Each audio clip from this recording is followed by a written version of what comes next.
യേശുവിൽ ഏറ്റവും പ്രിയമുള്ള സഹോദരി സഹോദരന്മാരെ, ഉണരുമ്പോൾ തന്നെ അച്ഛനെന്ന് വചനം പങ്കുവയ്ക്കുന്നത് ദൈവത്തിൻ്റെ മറ്റൊരു വാഗ്ദാനമാണ്.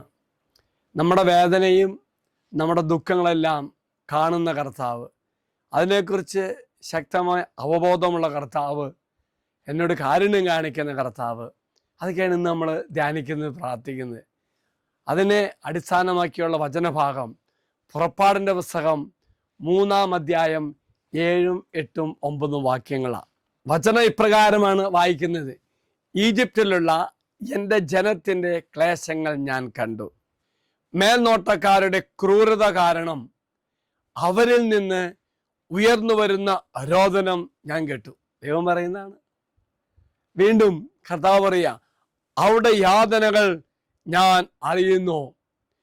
ഈജിപ്തുകാരുടെ കയ്യിൽ നിന്നും അവരെ മോചിപ്പിക്കുവാനും അവിടെ നിന്ന് ക്ഷേമകരവും വിസ്തൃതവും തേനും പാലും ഒഴുകുന്നുമായ ഒരു ദേശത്തേക്ക് കാനന്യർ, ഹിത്യർ, അമോര്, ഫെരീസർ, ഹിത്യർ, ജബീസർ എന്നിവർ അധിവസിക്കുന്ന സ്ഥലത്തേക്ക് അവർ നയിക്കുവാനാണ് ഞാൻ ഇറങ്ങി വന്നിരിക്കുന്നത്. Praise the Lord, praise the Lord. അപ്പോൾ പ്രിയമുള്ളവരെ, കർത്താവായ ദൈവം ഈ പ്രഭാതത്തിൽ നമ്മോട് പങ്കുവയ്ക്കുന്ന ദൈവത്തിന് വാഗ്ദത്തം എന്താ?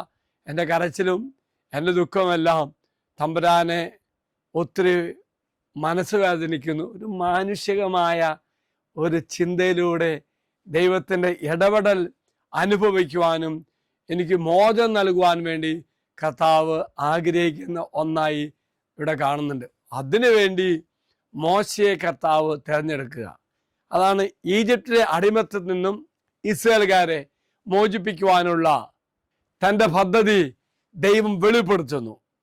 ദൈവം അവരുടെ കഷ്ടപ്പാട് കണ്ടിട്ടുണ്ടെന്നും അവിടെ നിലവിളികൾ കേട്ടിട്ടുണ്ടെന്നും ഒരു വാഗ്ദത്ത ദേശത്തേക്ക് അവരെ കൊണ്ടുപോകാൻ പോകുവാണെന്ന് ദൈവം പറയുക. ഈ മോചനത്തിന്, ഈ വിടുതലിന് മോശയെ വിളിക്കുകയാണ്, ഉപകരണമായി തിരഞ്ഞെടുക്കുകയാണ്. പ്രിയമുള്ളവരൊപ്പം തന്നെ രണ്ടാമത് ചിന്തിക്കുന്നത് ദൈവത്തിൻ്റെ അവബോധവും ആശങ്കയും, നമ്മളെക്കുറിച്ചുള്ള നമ്മുടെ കഷ്ടപ്പാടുകളുള്ള അവബോധവും അതിനെ പ്രതിയുള്ള ആശങ്കയാണ് ദൈവത്തോട് പങ്കുവയ്ക്കുന്നത്. അതായത് തൻ്റെ ജനത്തിൻ്റെ ദുരിതം ഞാൻ കണ്ടു, അവിടെ നിലവിളി കേട്ടു എന്ന് വ്യക്തമാക്കിയ കർത്താവ്, കാണുകയും കേൾക്കുകയും ചെയ്ത ഒരു ദൈവം, അതിന് വിടുതലിന് വേണ്ടി തൻ്റെ പദ്ധതി നിവർത്തിക്കപ്പെടുവാൻ വേണ്ടി മോശയെ തെരഞ്ഞെടുത്തു. എങ്കിൽ പ്രിയമുള്ള സഹോദര സഹോദരി, ഈ ദിവസം ദൈവമായ കർത്താവിൻ്റെ വാഗ്ദാനം ഓർക്കുക. നിന്റെ നിലവിളി കേൾക്കും, നിന്റെ കണ്ണുനീർ കാണും. ഏതെല്ലാം തരത്തിൽ ആരെല്ലാം ഇന്ന് വ്യത്യസ്ത മേഖലയുടെ കടന്നു പോകുമ്പോൾ ഓർക്കുക, ജോലിക്ക് വേണ്ടിയോ പഠനത്തിന് വേണ്ടിയോ സാമ്പത്തിക മേഖലയ്ക്ക് വേണ്ടിയോ എന്തൊക്കെയാണ് നിന്നെ ഭാരപ്പെടുത്തുന്നത്, നിന്നെ ഭാരപ്പെടുത്തുന്ന നിന്റെ മനസ്സിൻ്റെ ഭാരം കർത്താവ് കാണുകയും നിന്റെ കണ്ണുനീർ കാണുകയും നിന്റെ കരച്ചിൽ കേൾക്കുകയും ചെയ്യുന്ന ദൈവമാണെങ്കിൽ, പ്രിയമുള്ളവരെ, നമ്മുടെ കഷ്ടപ്പാടും നമ്മുടെ വേദനയും നാം മാത്രമല്ല അനുഭവിക്കുന്നത്. ദൈവത്തെ ഭാരപ്പെടുന്ന ഒന്നായിട്ട് കർത്താവ് പങ്കുവച്ചില്ലേ, ദൈവം പങ്കുവച്ചില്ലേ? എങ്കിലും ഓർക്കുക, ദൈവസന്നിധിയിലേക്ക് ഞാൻ സമർപ്പിക്കുമ്പോൾ തന്നെ അതിനു മുന്നേ തന്നെ കർത്താവ് അത് കാണുകയും കേൾക്കുകയും ചെയ്യും. എങ്കിൽ പ്രിയമുള്ളവരെ, അതിന് മോചനമാകുവാൻ വേണ്ടി ദൈവം ആരെയും തിരഞ്ഞെടുക്കും, നിനക്ക് വേണ്ടി തിരഞ്ഞെടുക്കും.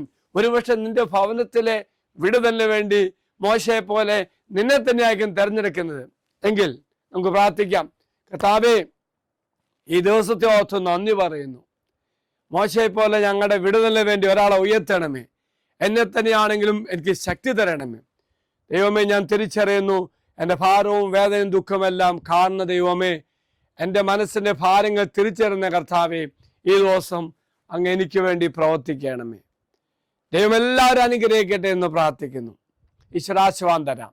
നമ്മുടെ കർത്താവായ ഈശോമിശിഹായുടെ കൃപയും പിതാവായ ദൈവത്തിൻ്റെ സ്നേഹവും പരിശുദ്ധാത്മാവിൻ്റെ സഹവാസവും നാം എല്ലാവരോടും കൂടെ ഉണ്ടായിരിക്കട്ടെ, ഇപ്പോഴും എപ്പോഴും എന്നേക്കും.